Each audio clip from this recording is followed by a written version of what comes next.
Today, we're diving into data center infrastructure management, or DCIM, and exploring how Schneider Electric's EcoStruxure IT serves as a comprehensive end-to-end solution for managing data centers. Whether you're a C-suite executive trying to understand where DCIM fits in your digital strategy, an operations leader managing a complex hybrid environment, or an IT manager responsible for distributed infrastructure, this conversation is for you.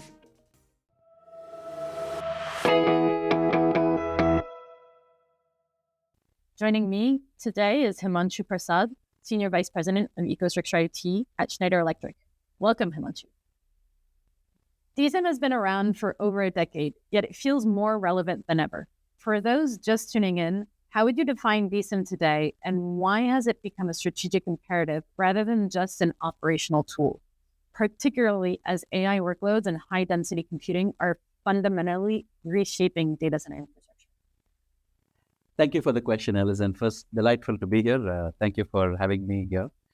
Fundamentally, role of DCIM, which stands for Data Center Infrastructure Management, is to maximize uptime and to do this in the most efficient way possible for the IT infrastructure, right? And if you see the way DCIM has been evolving, what started off as a passive monitoring and management tool is now evolving into an AI-native real-time orchestration layer for power, cooling, space, and compute. And this is happening across a dynamic distributed digital infrastructure. So that's a mouthful. So let's break it down, right? So the way to think about this is into four pieces or four elements in terms of the transformation. The first one is in terms of modeling.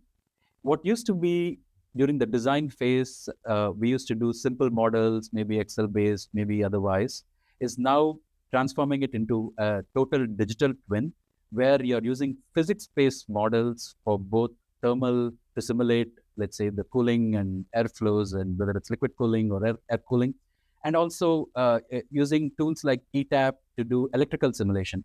So that's the first transformation. The second one, I would say, is earlier we used to react to alerts, and of course, we try to react as quickly as possible to keep up the uptime. But that's transitioning from reactive to being predictive to being more a condition-based maintenance, again, with the idea of keeping up the uptime. And the third one is, historically, we have separated the IT and OT. These were different teams managing the IT infrastructure and the OT infrastructure. But we see this now being unified. And there are tremendous advantages of combining these data feeds to provide a very good efficiency for the overall system, but also to help with the uptime. And finally, a lot of it that was human-driven is going to be in phases. First, AI-assisted will become semi-autonomous. And what we predict is in the future, this is going to be fully autonomous. Now, while these four elements are key, the question to ask is, what is really driving this change? Yeah? So first, I would say the old proverb of necessity is the mother of invention. You'd have heard about this. And that's really the key here. And there is a strong need, and we'll discuss why that need is coming up, especially with the AI. But yes, there is a need, but then can you do it, right? And it turns out that now there is the tech stack that's really available, and it's progressing, and a lot of things that I described earlier can be done today, and some of them are still in evolution, right? And the industry is like Schneider Electric, we're investing heavily in making this happen. The second thing to answer is, okay, the tech stack is available, but does it make sense financially? And so what you see now is that the payback and the ROI is also looking quite attractive for some of these. So yes, that's the reason why we are doing this now, right? The question now is, okay, what has changed that's driving this transformation, right? And the big shift is AI. You know? What has happened is with the AI, there is a significant increase in compute, and that also means there is cascading effect in terms of power. And cascading effect in terms of power means a cascading effect in terms of cooling. Because every watt of electricity that's consumed for compute is getting converted to heat, and this needs to be pulled out of the compute to really run the electronics at an acceptable temperature, right? So then, because there is a tremendous need for power, there is all kinds of constraints in the system related to, let's say, the availability of generation, transmission, distribution, but also as these AI training workloads work in synchronous way, they create a lot of spikes in the system, and that creates its own set of issues in terms of reliability and oscillations and other things, right? So, and finally, these AI workloads, they need to work in a very, very high efficient way to generate the maximum number of tokens per watt. And this has a direct impact on your bottom line. So if you see all these cascading effects, in order for them to be doing their job right with 100% uptime ideally, and in the most efficient way, you now need to have a DCIM, a data center infrastructure management software that can manage this type of a complex environment. So hopefully it makes sense, but a lot going on in this space here. So you mentioned the complex environment, right? And I think that the boundaries of IT and infrastructure has really changed in the last few years. So organizations are now juggling core facilities, edge deployments, distributed IP colocation sites, right, cloud environments, all simultaneously. So where does DCIM fit in that picture? And is it realistic to expect a single platform to provide visibility and control, right, across all those environments, or not? Yeah, so great question, Alison. So if you look at, there are two primary architectures that you see in the market today. One is an on-prem or a centralized data center type of deployment. And then the second one is what we call distributed IT, but essentially think of tens or hundreds or thousands of sites distributed where compute happens, let's say, across all these sites for a given customer, right? And to answer the question, is it realistic to have one software or one monitoring tool that can look at all of these? Absolutely. Yes, it's possible today. Like, for example, our EcoStruxure ITE software, right? But if you see this requirement for having a centralized versus distributed started probably over a decade ago, maybe longer. Because although you get a lot of efficiencies by doing everything in cloud in a centralized location, there are concerns about data privacy, latency, cost, other reasons, and data sovereignty, especially in Europe. So there are all these different reasons why you want to have the compute at the edge. And so it's safe to say that this is going to continue. This type of hybrid architecture is not going to change even in the new AI world. And so what we have to expect is the architecture itself is going to be hybrid. There's going to be a combination of central as well as distributed. The question now is with the AI and with the extra, let's say, demands because of AI, again, like we said earlier, with the higher compute, the higher power, cooling needs, it becomes even more important to monitor and manage these. And I can say that one software can absolutely manage this. And we already have good examples in the industry, like, for example, the EcoStruxure ITE software from Schneider Electric. Great to hear. And when we're looking at software, right, you think digital twins, which you mentioned a bit earlier, you think modeling, CFD, for example, modeling, predictive analysis, which you also talked about earlier on condition-based maintenance. Those aren't just buzzwords, right? They're showing up in RFPs, in really high-level conversations as well.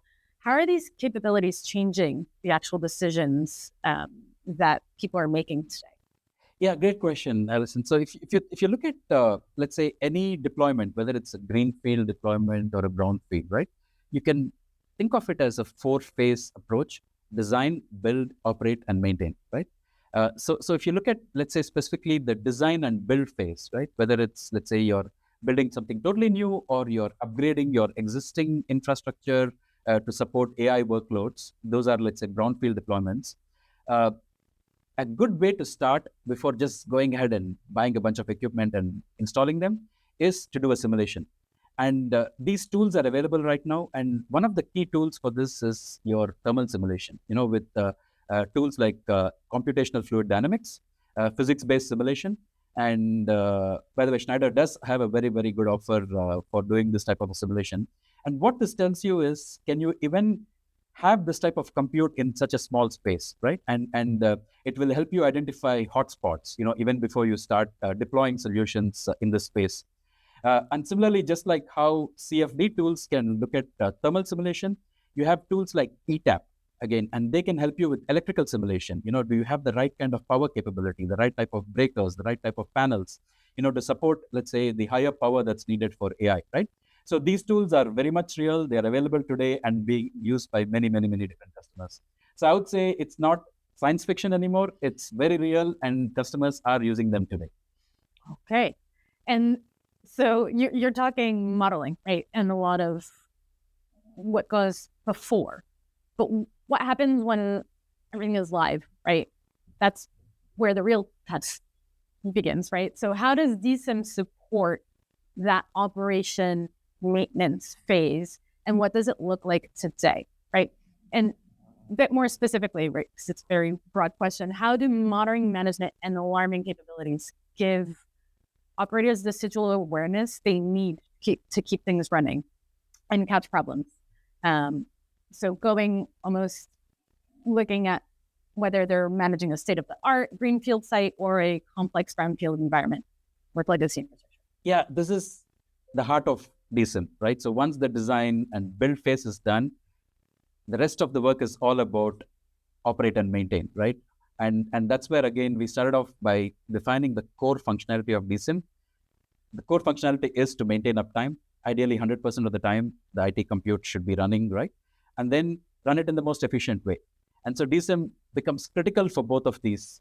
So talking about alarms, historically, the way this used to work is you get an alarm and then you look at the root cause of the alarm and maybe you go and change out a sensor or change out something that's happening. And that's kind of reactive. Yes, people have improved the speed at which the reaction happens by automating work order systems and things like that, right? But won't it be nice if instead of being reactive, you can be predictive, and you can actually take actions even before something goes wrong and based on the condition of your asset, right? And that's really the capability of DCIM systems today. And again, this is not science fiction. Again, it's happening today with many of our customers. We've already deployed our solutions where we're able to monitor the asset condition and take necessary actions based on the output that you get from the DCIM system and replace the parts or do whatever service that's needed so that with the prime goal of keeping the uptime at 100%, right? So again, very, very important. And this is a large part of the role of DCIM to ensure that the uptime is 100% and also you're able to operate in a very, very efficient way. You mentioned efficiency, right? To me, that translates into operational efficiency, but also sustainability from a sustainability perspective. What are the biggest benefits organizations can expect from adopting a comprehensive DCIM strategy, particularly when it comes to improving efficiency, reducing waste, supporting long-term business and environmental goals? Great question. There are two aspects to this. One is efficiency, of course, directly translates into dollars. So for the same amount of compute, if you use less power, right? And that's historically why the metric of PUE was quite popular, and it still is, by the way, right? And the efficiency can also translate to the water usage, and that's why you have the other metrics like WUE, right? So these are all really important from an efficiency standpoint. But the direct benefit of this is your sustainability metrics, the ESG metrics, right? Now there are compliance requirements, regulatory requirements, especially in Europe. You see them always leading in this type of initiatives. And having a DCIM tool that can actually help you monitor these metrics, right? Measure, monitor these metrics and have standardized reports will actually help in a lot of ways in terms of also providing the right set of data for compliance requirements. So the first thing I would say is higher the efficiency, it's always good for your bottom line because you drive efficiency, that means you're reducing your operational costs. Or we talked about tokens earlier, you're actually able to generate more tokens per watt, which directly translates to more top line for you, right? So that's the direct benefit that you see. But then the secondary benefit, which is also very, very, very important, it's table stakes now, is the sustainability benefits. Because the less waste, of course, you're reducing your overall, let's say, whether it's scope 1, scope 2, scope 3 emissions, right? And so now, instead of just claiming a number, you can use the DCIM tool to really provide actual data, factual data. And the other interesting thing that comes out of this is you can actually monitor the trend, as you deploy newer systems, let's say, right? You can see if you're actually moving the needle with respect to your ESG metrics. And so lots of benefits, Alison, but it's great that efficiency and sustainability top of mind for anybody deploying DCIM tools. Okay. And we're talking full environment, right? And if we're looking at the full environment, Schneider doesn't really do everything, right? We're not superheroes.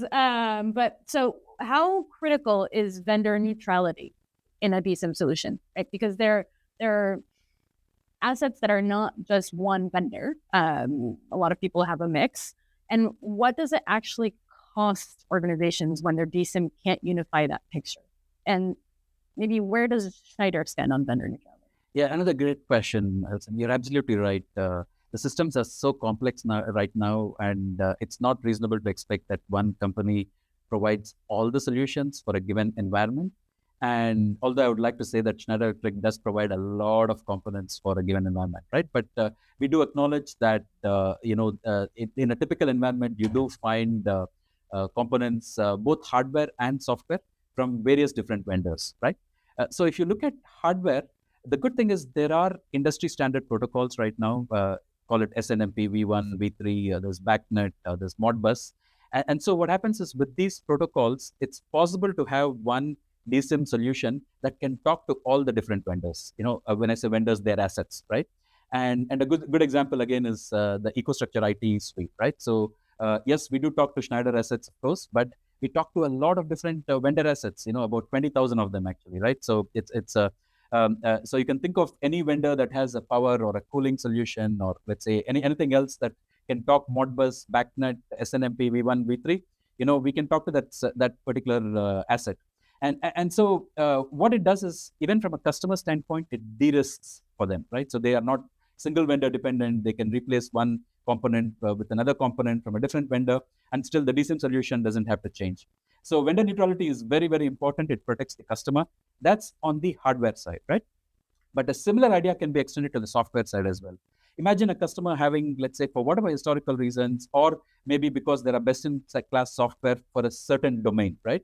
But if you operate them separately, which you do today, but don't really leverage the data that's coming in, from all of these software together, then you're missing out a piece on the efficiency part, right? And maybe even on the uptime, keeping up with the uptime. So there are a couple of ways of handling this. The first step, I would say, is integrating the data that's coming in from all these different software. Some of this could be legacy software, some of them can be new, they could be from multiple vendors. And for example, in Schneider Electric, knowing that this is a problem, we have a team that does what we call advanced custom solutions. And what they do is they understand the requirements from the customer, what type of software do they have. And by the way, this is sometimes multiple Schneider software as well, because Schneider has multiple software for various domains, right? But there could be third-party software, there could be customers' legacy data. And what we do is we bring all of this data into, let's say, one master dashboard, right? So this at least provides visually to the customer one, let's say, view of all the data sets that the customer has from a software standpoint. But what's going to happen in the future is that now this data needs to start talking to each other. And that's when you'll start seeing an even more benefit from all of these different software. Because yes, the data sets could be coming through different software, but at the end of the day, if it's for the same asset or the same location, let's say, right? And if these can talk to each other, and there is a way to do it, which is absolutely where we are investing in right now, then what you'll see is that you're able to improve the efficiency of the system even more, and even help even more in the uptime of the system. So we are very excited about this journey, and we think that vendor neutrality is super important for our customers, and we 100% support it, and it can happen on the hardware side as well as on the software side. Okay, very, very helpful. And to those who think that DSIM is an old term, right, an old solution, it's only a dashboard, a way to watch what's happening rather than to shape what happens next. What's your message to leaders who haven't yet seen, right, that shift from a traditional DSIM to what DSIM can do today, and being a strategic infrastructure solution? What do they risk by not actually seeing that shift? I think you said it, Alison. So if they are looking at DSIM as a passive monitoring and management tool, or a bunch of dashboards or Excel sheets, I would say they're missing the boat. There is a lot of benefits that you can get with an intelligent DSIM. Like we just talked about many different ideas and use cases in the design, build, operate, and maintain phase. And improving efficiency, improving uptime, with condition-based maintenance, reducing your cost, improving your revenue, like, for example, higher tokens per watt. There are so many real benefits that you can get. And so the people who are on this journey in this boat are going to see a real differentiation in terms of how they run their operations. And it could be a real competitive advantage for them. So I would say first get educated on the benefits of what's possible. While everything that I described is still not 100% there, a lot of it can be done today. And we are absolutely investing in the space to get to even better solutions in DCIM, right? So get on the journey if you're not already there, because otherwise you're losing out. Okay. Well, thank you so much, Himamshu, for this great conversation. And I hope everyone has learned something today. I know I have. So thank you very much, Alison, for having me. It's a pleasure, and I enjoyed the conversation. For our listeners, whether you're rethinking your monitoring strategy, planning a new facility, or just trying to make sense of an increasingly complex infrastructure landscape, I hope today's discussion gives you a clearer picture of what modern DCIM can do. You can learn more on our website, and if you found this episode useful, please subscribe and share it with your team.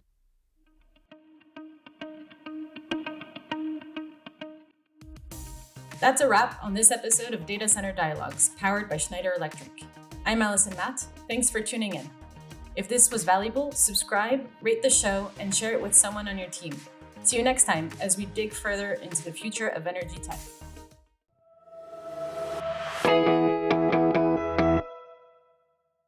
The content of this podcast is for informational purposes only, should not be undertaken as financial, economic, legal, business, tax, or investment advice. The information, statements, views, and opinions should not be construed as the provision of advice by Schneider Electric or as an offer to buy or sell any products or services or to make or consider any investment or course of action.